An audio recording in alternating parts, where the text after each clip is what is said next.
Welcome to everybody.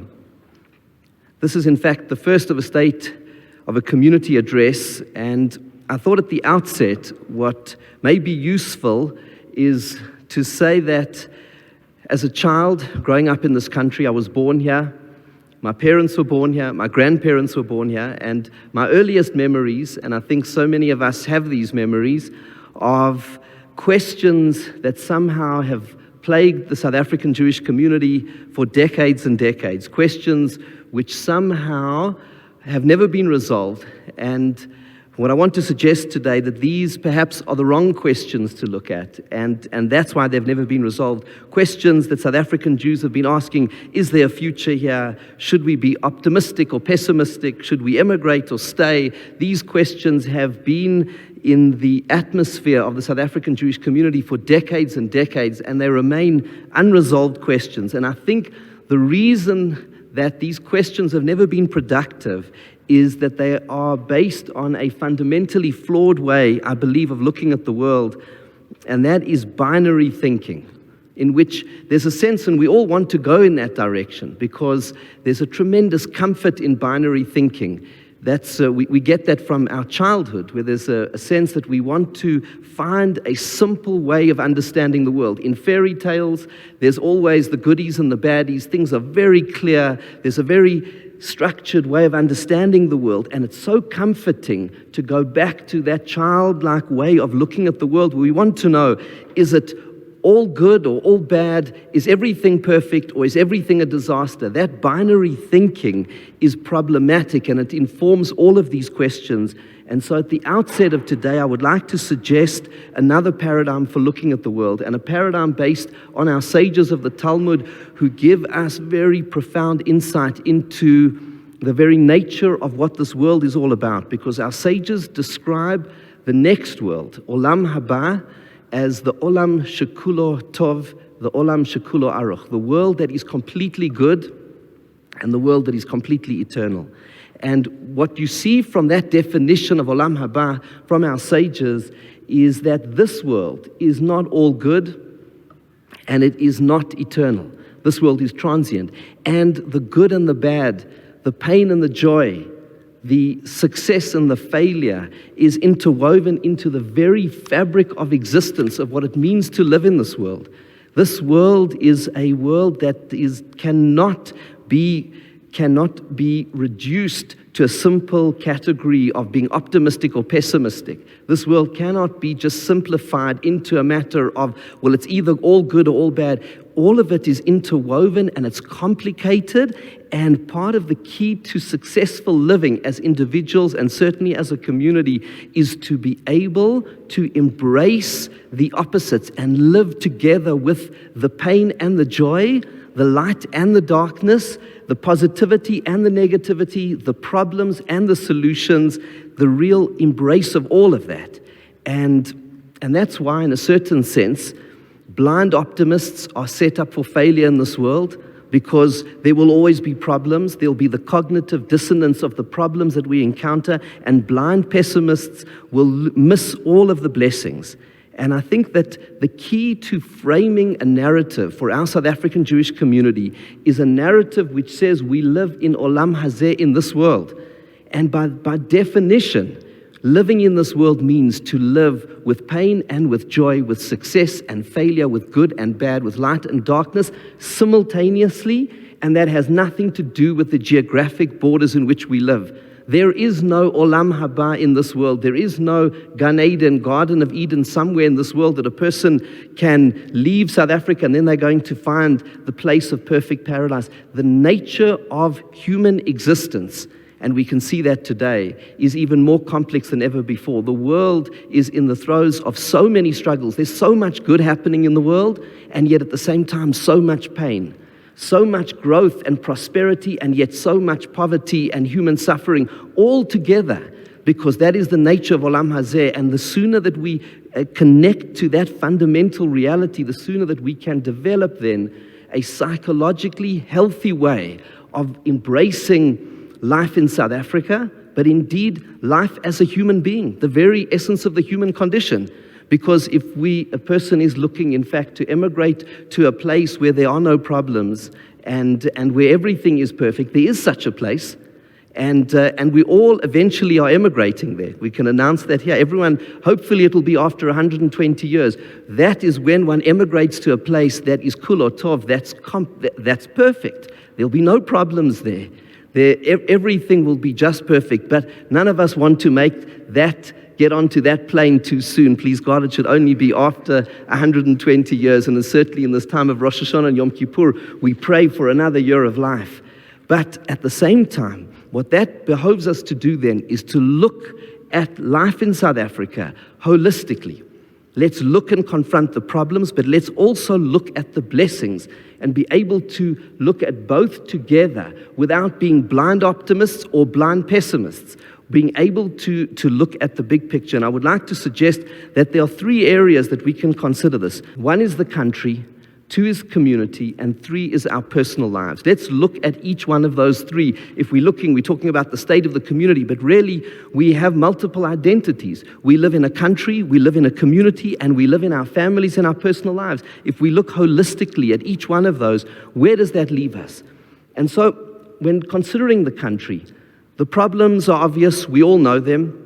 I mean, this speech is being delivered in the middle of load shedding. We are here courtesy of the generator of the Great Park Synagogue, not courtesy of Eskom or the South African government. We are here courtesy of our own generator, and we know the problems of service delivery, of corruption, of crime. We know the problems of a government that is too frequently anti-Israel. We know all of these problems. I don't need to belabor it. What I wanted to use today's occasion is to say that there is a bigger picture. There is something else. The broader perspective doesn't take away from the problems. I'm not here to argue for an optimism. I'm not here to discount and to deny the problems. I'm here to say we need perspective. Let's look at it in a mature way, at the whole picture, seeing all the problems, seeing them, confronting them for what they are, but at the same time, let's look at the broader sense of the blessings that in fact we do have.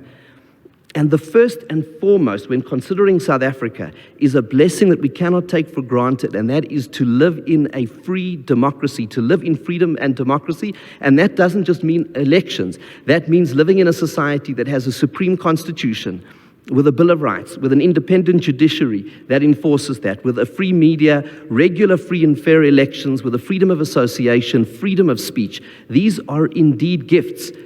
I will never forget the words that my late Rosh Hashiva, Rabbi Azriel Chaim Goldstein of blessed memory, said at my inauguration in the presence of President Thabo Mbeki, where he acknowledged that South Africa has given this Jewish community a gift that when you look across the sweep of Jewish history, very few Jewish communities. Now, thank God, we live in a world where freedom and democracy has spread to most corners of the globe. But when you look across the sweep of Jewish history, how many Jewish communities had the right to practice their Judaism and to live proudly as Jews with the protection of a government and a constitution and a Bill of Rights? That is indeed something to be grateful for and to understand and to see it as a blessing. But it also means to understand that it is that basic structure of freedom and democracy that guarantees our safety. And I would say at this point, and I'm happy to say it publicly, these are red lines. If the basic frameworks of freedom are removed, that changes everything. That changes everything. If, God forbid, was removed the right to free and fair elections or an independent judiciary or a Bill of Rights,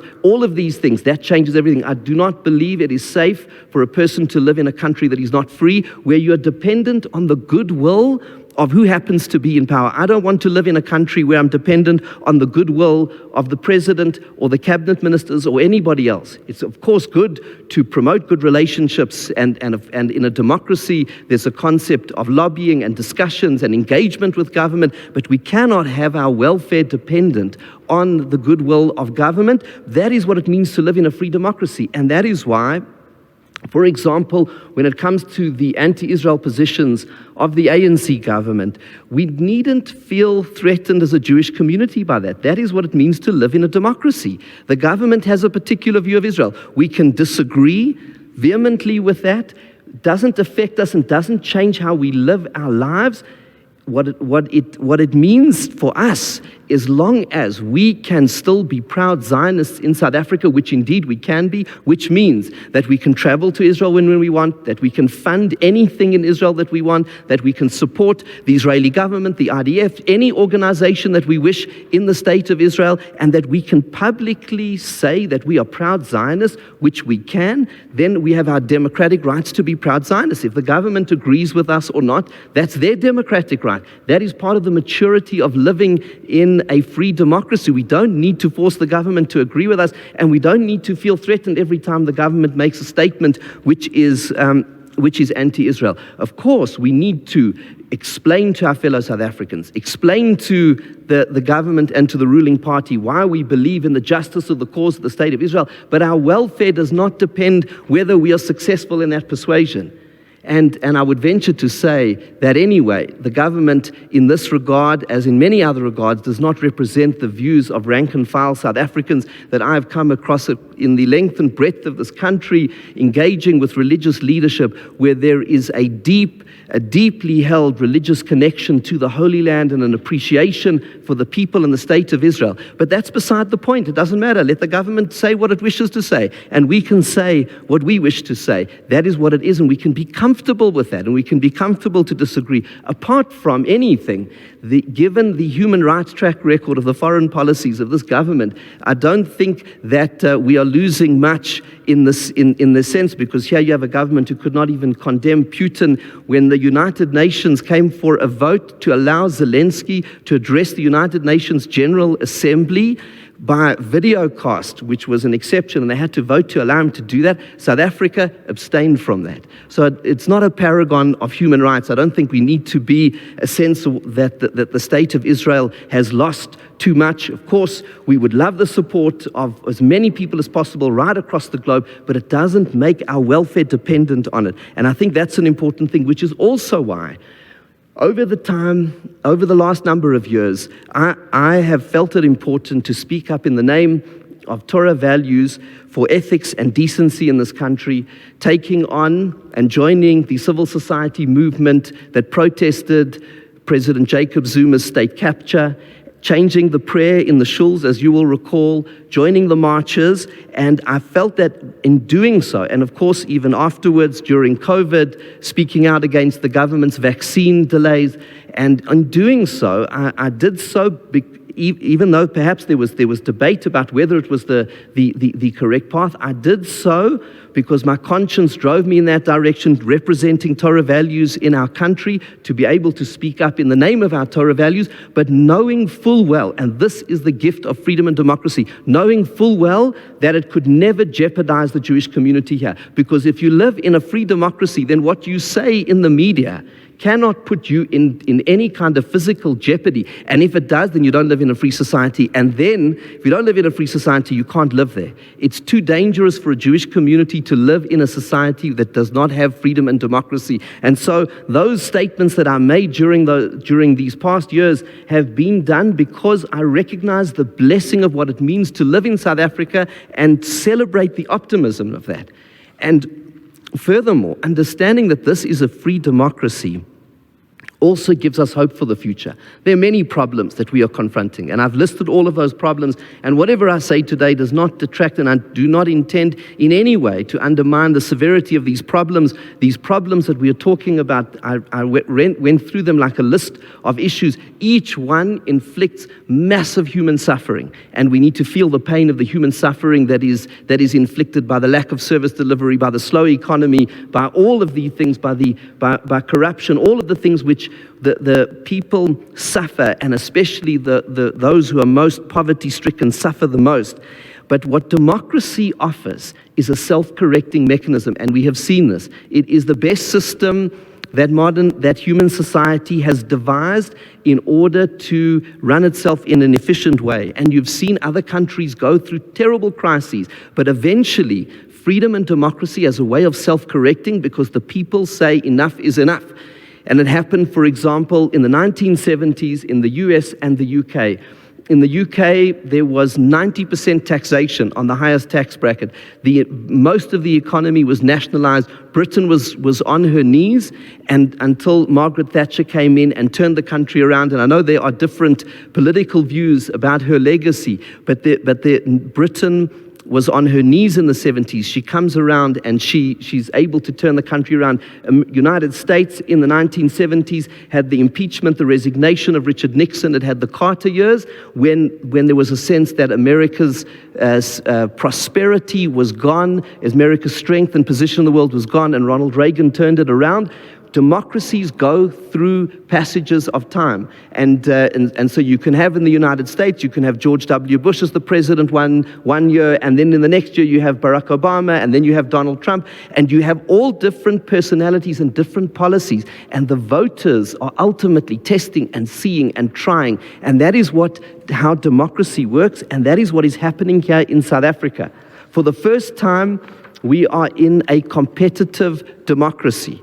And that means that the ANC is in real jeopardy of losing its position of power. And it's important to understand in the context here, and I want to acknowledge Frans Cronje, one of the great analysts in our country, who's heading up one of the groundbreaking, brand new think tanks called the Social Research Foundation. And he gives the following context to help us understand what is going on in terms of the sweep of democracy. He explains that in 1994, the ANC had 63% of the vote. For those first 10 years of democracy, from 1994 to 2004, the ANC government delivered tremendous blessing to the vast majority of the inhabitants of this country. For those 10 years, the number of people who had jobs doubled. The budget deficit, which the National Party had led to tremendous deficits, the ANC was able to turn into a budget surplus, and it did all of this while bringing electricity from 20% of the population into the vast majority. Now, we complain about electricity and having load shedding. Imagine living with no electricity at all, no running water at all. That was the plight, as a result of the evil of apartheid, of the vast majority of the people of this country. And for those 10 years, the ANC government uplifted millions and millions of people, created jobs, cut the budget deficit, and as a result, they were rewarded at the polls. So their support went under Mandela from 63% to almost 70%, 69% in 2004. And then subsequent to the Mbeki years, we know then what befell the ANC and what befell the country with state capture. And so as a result of the deterioration in that, what we saw at the end of last year's municipal elections was an ANC falling below 50% for the first time since freedom and democracy in this country to 47%. And current polls put the ANC below the 50% mark in the polling that is happening, and this is part of the reward that the voters are showing. It takes a while for things to shift, and certainly when there is a liberation movement that is in power, that is how that shift takes longer. It happened even in Israel, where the Labour Party in Israel was regarded as the liberating force for the state of Israel, gave birth to independence. It took many years for the Israeli electorate to start to shift, to look for other people. But what is happening now in South Africa is that the electorate is shifting. It's looking for different people to govern. It's looking for change. And one of two things is going to happen. Either the ANC is going to become that change and completely change itself and be the paragon of service delivery and integrity and decency and hard work and efficiency, or it will find itself out of government, and rightly so it can spend time in opposition, repenting, reflecting, and becoming better. That is how democracy works. But what Frans Cronje points out, the Social Research Foundation has done very important analysis of the views of South Africans, because there's also a view, well, you know, what are the values that South Africans hold dear? So the Social Research Foundation has found that when asked to eligible voters, likely voters, what kind of government would you prefer? 77% said they would prefer coalition government to having a one-party government. 86% said that the solution to poverty is not government grants, but jobs. More than 70% said that civil servants appointed by the government should not be done on the basis of race, but on the basis of merit. That school teachers should be appointed on the basis of merit and not of race. That middle class people should pay less taxes, and that when asked, and here's a very interesting thing, which country do you identify with most that you would like to go to if you were not living in South Africa? 76% chose Western democracies, United States, Western Europe. And so what you see from this research that they are doing, and it's a brilliant, brand new think tank in the country that is doing groundbreaking research, is that there actually is a consensus of around 75% of South Africans around a sense of non-racialism, wanting merit and wanting the job to be done by government, not dependent on the color of the skin of the person who happens to be in that office at the time, wanting to have less taxes, more jobs, less race obsession, and more allegiance with Western democracies rather than with China, Russia, and Iran. That is the picture that emerges. So when you put that together with what is happening in the country, what you see is the country is ripe for change. Now that's going to come, it's going to be bumpy, it's not going to be easy. We saw that the coalition government here in Johannesburg fell last week. That is going to be part of the process of learning how to govern in coalitions. That is the future of this country, that ultimately in 2024, according to all of the analysis of the SRF, there is a 50-50% chance, 50-50 chance of a completely new government that does not include the ANC in 2024.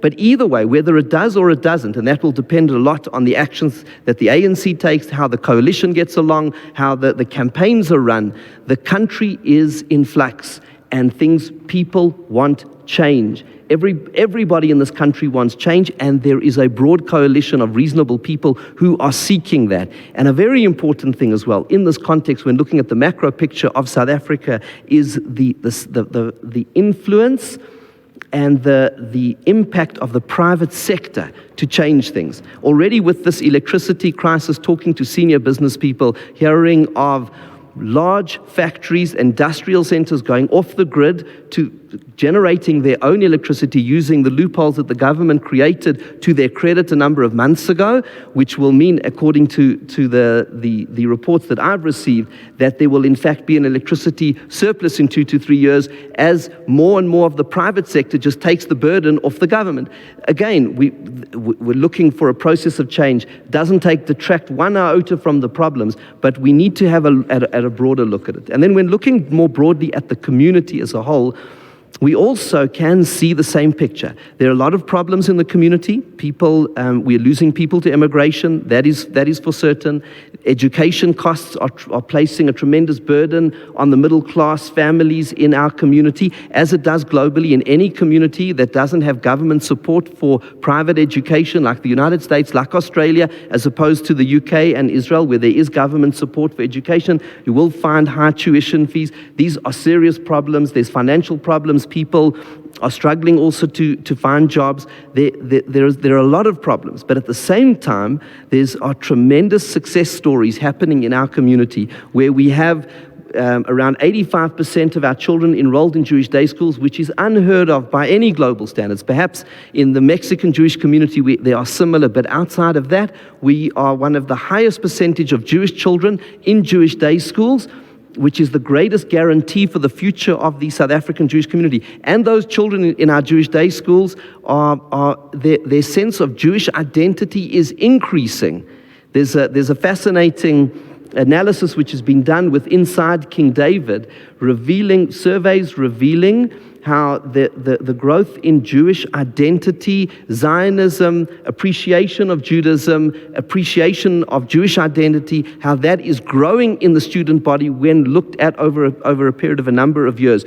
And so we have in this country some of the lowest rates of anti-Semitism of any country in the world. The Board of Deputies, which does outstanding work in tracking anti-Semitism and fighting anti-Semitism, has been tracking for many years, and when looked at proportionately, we have amongst the lowest rates of anti-Semitism of any Jewish community in the world. We have remarkable shuls which have brought such blessing to our community. And I'm so pleased to use this occasion to report that the shuls that I've been in touch with over the last few days have reported the most incredible numbers and crowds that have been pouring into our shuls over Rosh Hashanah. When everyone was so concerned, will people come back after COVID? They are pouring back because our shuls are beacons of light. They are sources of inspiration, spiritual, emotional connection. And so we have the most remarkable shuls. We have organizations such as the CSO that is providing our communities, protecting our shuls and our schools. We have CAP that is fighting crime. That we have Hatzola that is doing emergency response. We have the welfare, which is being handled in Johannesburg by the Chev, and in Cape Town through Highlands House, through Glendale, through Cape Welfare, all of the different structures. We have the remarkable innovation and steps being taken at Yad Aaron. We have a remarkable UOS, an organization that brings together all of our shuls, and what we have seen is steps forward in integration between Cape Town and Johannesburg in the kashrut departments, improvements there. Of course, all of these things with multiple problems. It's important that whatever I report here, I'm not denying that there are problems, there are complications. That is what it is to live in Olam Hazeh. But when we look holistically at the community, and we look at every age group, from our university students, where there is dramatic work being done by awesome students, by Chabad on campus, that awesome student takes more students from South Africa to Israel on its trips than any equivalent organization in any part of the world in raw numbers, never mind proportionately, but in raw numbers. More of our students are going to visit Israel than in any other community in the world. These are things that we can be enormously proud of, together with the sense of unity, the unity of our rabbinate, that we can have a rabbinical conference, a rabbinical association, where there is a sense of, doesn't matter, of the different ideologies. We work together as a team. These are things which are gifts and precious, which are things that are beacons of light to communities around the world, together with all of the problems. Because with the unity, of course, there are plenty variables that come with it. There's plenty fragmentation that comes with it. There's plenty issues of service delivery even within our own Jewish community. But we have organizations, the Board of Deputies, the Zionist Federation, the youth movements, so many outstanding organizations covering every dimension of Jewish life, that when we look at holistically, we have a remarkable community, and a community which is that we can truly be proud of. Can we say this is the best community in the world? I don't, again, one doesn't have to get into that kind of binary extremes. So sometimes say we're the best Jewish community in the world. We're a wonderful Jewish community. Is there any Jewish community that can claim to be the best in the world? I don't believe so. We have many advantages and strengths and successes, and there are many other Jewish communities that also they've got different failures, and we've got different. It's about the maturity to say we have something special and precious. We have lots of problems, but the problems don't have to overshadow the precious things that indeed we do have. And it's the same in our own personal lives. So it's like country, community, and in our personal lives as well. There are so many problems and difficulties and challenges that we face: electricity, water, people struggling financially to find jobs. And on the other hand, there is a quality of life, of the connection of family, community, weather, all of this which contributes to a quality of life, access to the most unbelievable private healthcare, which is unprecedented anywhere in the world in terms of the level and accessibility of it. All of things which come together to create a quality of life together with the problems. So when looking holistically, we need to take a step back and to say to ourselves, we've got all of these problems, we've got all of these gifts, and we can hold them simultaneously together. We can look at the problems head on without denying them. And at the same time, we can look at our blessings and appreciate them together, and to live with that complexity. I think that is the most important thing, to get away from the binary thinking, are we optimists or pessimists? Is there a future or is there disaster? It's none of the above and all of the above. There's disaster, and there's bright, and there's beautiful, and there is ugly, and there is magnificent, and there are things which we are so proud of and things which we are not proud of, but yet we embrace all of that. And the final part that I wanted to discuss today is that The problem with binary thinking is the following. It is deeply disempowering. Binary thinking means that reality is cast as it is. That what you see is what it is. So if we sit back and determine that there is a future, well, then everything's good and there's nothing to be done. And if we determine that there's no future and it's a disaster, well, then there's also nothing to be done. It's disempowering. And our sages teach us not to approach life like that. We are now in Aseret Yomei Tshuva, the 10 days of repentance. Do you know what the advice of our sages is, the sages of the Talmud? We don't look at ourselves as tzaddik, righteous, or rasha, wicked. We are Beinoni. We are something in between. We're a mixture of that. Each one of us in our own individual lives, there are things that we're very proud of and there are things that we're ashamed of. There are things of our successes and our failures. And we live with both. We don't have to say, I'm perfectly good or I'm terrible. I can live with both. That is the depth of psychological and spiritual health, is to learn to live in both worlds. And what our sages furthermore say is, we should look at ourselves as if we are 50-50. 50% good and 50% bad. And the next deed that we do will determine our identity. That will determine who we are. And then we should say, our sages, we should then look at our city and our country and our world as 50-50. And the next thing that we do is going to determine the identity and tip the scales in favor of good or in favor of bad. And that means that the world is fluid, which is contained in one vital teaching of our sages, and one which I believe should be the centerpiece of our vision for the future in this Jewish community, and that is to be a partner with God in creating the world. That is what our sages call us upon to do, to be a partner with God in creation. That means that creation is not done. It is not over.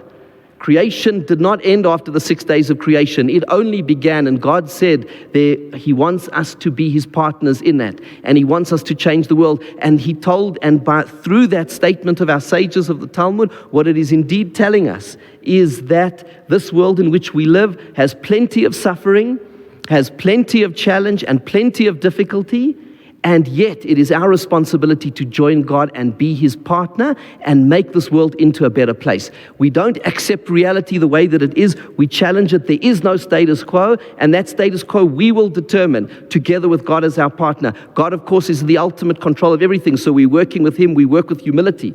But we need to shift from predicting the future to creating the future. When we are merely predicting the future, we're in a passive mode saying, well, what will be? Let's wait to see what will happen. No, we won't wait to see what will happen. What we need to do is to become partners with God to effect the kind of change. And that means on a country level, community level, on a personal level. On a country level, our Jewish community is making remarkable contributions in the area of welfare. Ma'afrika Tikkun, that was founded by my predecessor, Rabbi Harris of blessed memory, together with the late Bertie Labner of blessed memory, and that does so much welfare, but that is symbolic of the enormous contribution to poverty alleviation and human suffering in our country that is done by our community that we can be so proud of, but it's in the field of law and medicine and politics and business. Look how many people the businesses created by South African Jews employ across the length and breadth of this country. Look at our contribution to the economic growth of this country. It is remarkable. And look at a partnership with God in creation, an organization like CAP that is bringing down contact crime across the city of Johannesburg, way beyond the residents of the 250,000 people who live in CAP areas. But through recent innovations, CAP is set as working very closely with the National Prosecuting Authority, with the South African Police Services, with the legal division, with a whole intelligence network that is making impact across the city. These kinds of contributions which are being made through our community having a marked impact, and we need to get involved. We have to have our voices heard. We need to get involved in elections. We need to vote. We need to be part of the forces of change. We need to be a source of Kiddush Hashem, of sanctifying God's name in this country. And on a community level, we are seeing the power of partnership with God in the most profound way, and that is through the power of building and growing. And here I wanted to use this occasion to say that too often in the past, The voices of so-called wisdom have said it's better to curtail growth. Do you know how many decades this goes back? Yeshiva College in the 1960s, when they set up their shul in Glen Hazel, the Gaboim of the committee of the Sydenham Shul came to see them and said, you don't need another shul in this area. That they told them then, there's already Sydenham, we don't need to have a shul here in Glen Hazel. Now look at Glen Hazel today. And do you know that was the 60s. In the 1970s, the Torah Academy School, when they set up the members of the Board of Education, and I'm not casting any aspersions on these particular organizations, they were merely reflecting the attitude of the times. They wrote a letter to the Lubavitcher Rebbe and they said, look, your shluchim here are getting out of control. They're setting up a school. We don't need another school in this community. We've got enough. And they wrote to the Lubavitcher Rebbe in the 1970s, we're a dwindling community with diminishing resources. We don't need another school. Like we don't need another shul, we don't need another school. And the Rebbe wrote back to them in his classic way, where he said to them, you say it's a diminishing community, well, that's your responsibility to change that trajectory. And indeed, this synagogue here, Great Park Shul, the great synagogue in Walmerans was closed in 1994. And then, of course, the minyan moved and was in Curry Road, and then there was a move to rebuild this shul here, and there was so much opposition from the most senior members of the South African Jewish community. We don't need another shul. It's a waste of communal resources. We have to live within our means. We're a diminishing community.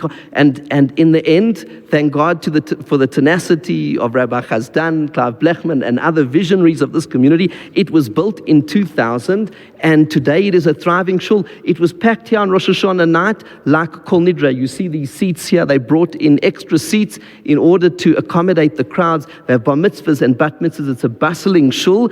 And the point is this: if we had listened to all of those pessimists at the time to say there is no future, you can't build, our job is not to say what will be in the future. Our job is to be Hashem's partner in creation and to do our thing to build and to grow. And I made a list here of the building projects which are happening in our community. And I give you this list as good news. There's some people that may give heart failure to, but I want you to hear this of what is happening. And I'm not even talking about the incredible building project that was sponsored by Ivan and Let Zaltzman at the Linksfield Shul, which that was pre-COVID. But I'm talking about since COVID. Since COVID, when apparently the world came to an end. In fact, what is happening now in our community, I came to this event from the groundbreaking of the building of a brand new shul, the Sharei Chaim, the new building there, but that joins the renovation that happened at Sydenham Shul, the massive plans for renovations at Santon Shul, the purchasing and the renovation at Sunny Road Shul, the incredible refurbishment of the Yeshiva College main shul into a magnificent new shul, the refurbishment and the rebuilding of the function hall at Or Sameach in Glen Hazel, the complete refurbishment of the outer area of Or Sameach in Savoy, the Torah Academy Girls High School new building which is being built, the big capital projects undertaken by King David schools and Herzliya schools in recent times, the refurbishment of the Sandringham Gardens Shul, the building of the awesome student Shul, the building, the renovations planned for the Chabad of the West Coast, the renovations planned at Garden Shul, Chabad on campus, the moving and the rebuilding of the UOS offices, the building which is happening at Maharsha, the move and the rebuild of the Yeshiva Gadol of Johannesburg, the rebuild of the Yeshiva of South Africa, the new building which is going up of the Or Yisrael Shul, Chabad of Hyde Park, Chabad of Hurlingham. It's happening all over. And that is just the list, and I'm sure that I have left out some. What this shows is a growth mindset versus decline. Because I can tell you this, friends, if we conserve and say we don't want to build, that will be self-fulfilling. If all of the previous generations had listened to the so-called wise people and said, don't build Yeshiva College Shul, don't build Torah Academy School, don't build the Great Park, don't renovate all of these places, then where would we be as a community? And so what we need, and then people will say, but you know, there's no money. There's donor fatigue, there's no money. Allow me to say something very controversial, if you will allow me. Maybe I have some water before I say it.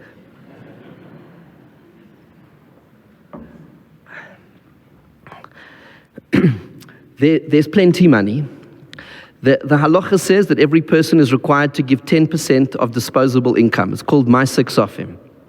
I can say this, if everyone who was capable of was giving 10% of their disposable income to charity, our biggest problem would be, what are we going to do with all of the surplus money?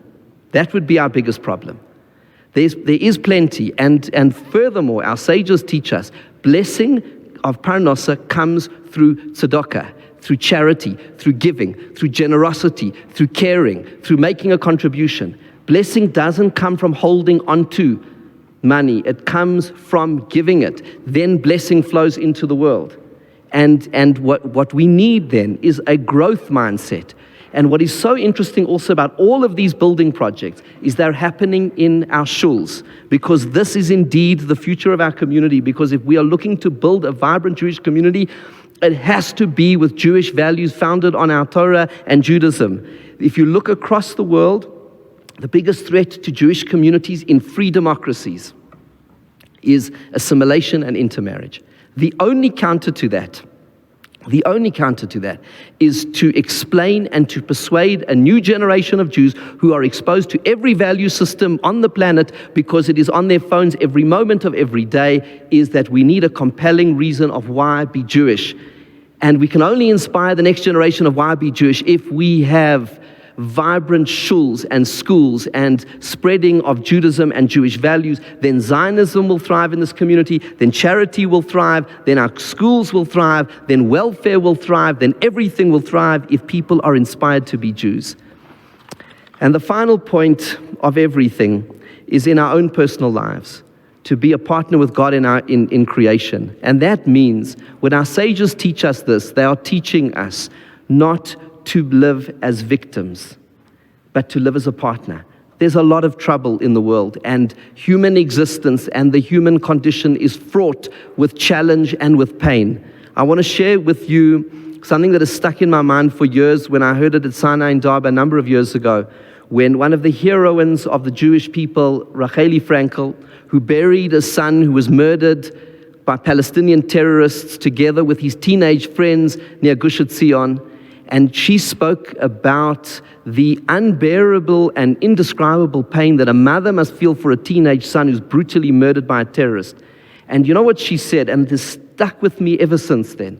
She said that part of her life and the pain of losing her son is like black paint. It's darkness in her life. And she acknowledges, but she says, and she spoke about this at Sinai and Darba, and you can find it on the YouTube channel if you want to see her, the way that she delivered it. I cannot do it proper justice. But what she said is this: she will hold the light and the darkness together, and she will not take that black paint and spread it over her entire life. She will live with the light and the darkness together. And of course, that is a human tragedy that none of us can even begin to imagine, and we bow our heads in humility. And all of our travails, however difficult they are, cannot come to a fraction of what she went through. But she teaches us an important life lesson. We can acknowledge the problems. We don't have to throw black paint over our lives, and worse, don't have to throw black paint on other people's lives. To spread misery and to spread the sense of despondency and a sense of complaining. Why must that be spread at every Shabbos table to ruin Shabbos and Yontif?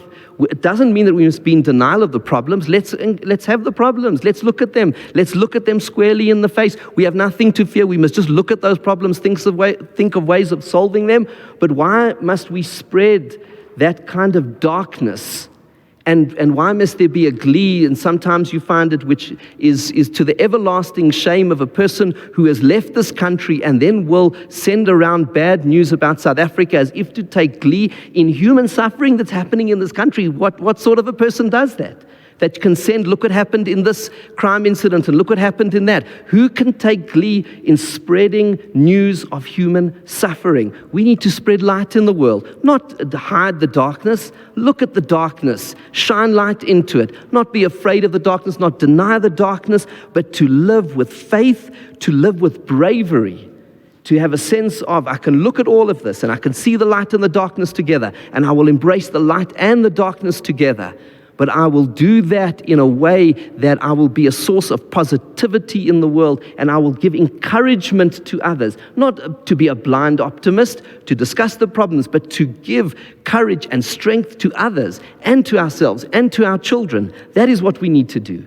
And friends, the greatest gift that we can give ourselves in all of this, on a personal level. Do you know what the greatest gift we can give ourselves as a community on a personal level to improve our lives tomorrow and the trajectory of this community tomorrow is Shabbos.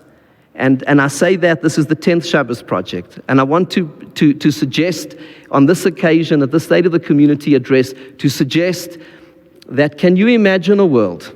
You know, as Martin Luther King said, I have a dream. Well, friends, I have a dream. I have a dream of a South African Jewish community where everybody keeps Shabbos. Can you imagine what that would be? Where once a week, the entire community would put away our cell phones, we'd put away our car keys, we would spend the time together as family, as community, we would put away the news cycle, we would connect with Hashem, we would connect with each other, and we would feel so much better about life. Do you know what the Gemara says? Hashem says, Matana tova yesh li beveis kanazai. I have a special, precious gift in my treasure house, and its name is Shabbos. And that's why over all these years I put so much effort into Shabbos, because it has within it the gift to lift us, to give us faith, to give us strength. It is the gateway to Jewish identity. It is the gateway to ensuring that our children remain Jewish. It is the gateway to a vibrant and thriving community, and it is the gateway to a better life in every dimension of it. And for this year's 10th Shabbos project, we need to begin, and I'm excited to begin a journey for more and more of us to actually start keeping Shabbos. On scale, the whole community. I mean, why not? If we can do it once a year, why can't we do it each and every single week? And in honor of this year's Shabbos project, and this vision of Shabbos, I've written a new book which is going to be published, please God, with the Shabbos project, called A Day to Create Yourself, because it's all about creating a better life for ourselves. But finally, friends, as we conclude today, let's go forward together. Let's hold the problems and the solutions together. Let's hold the pain and the joy. Let's hold the darkness and the light. Let's hold the suffering and the jubilation. Let's hold our strengths and our weaknesses, our successes and our failures. Let's hold it all together and embrace both, but go forward with faith and with strength. As we're about to say when we get to Simchas Torah, Chazak, Chazak, v'nit chazek. Be strong, and let us take strength. When we are strong and we have faith and we go forward and we can have the strength to look at pain and joy, darkness and light together, we have the strength and the bravery to do that, then we are ready for anything. And so let's go forward. Chazak, Chazak, v'nit chazek. Thank you so much.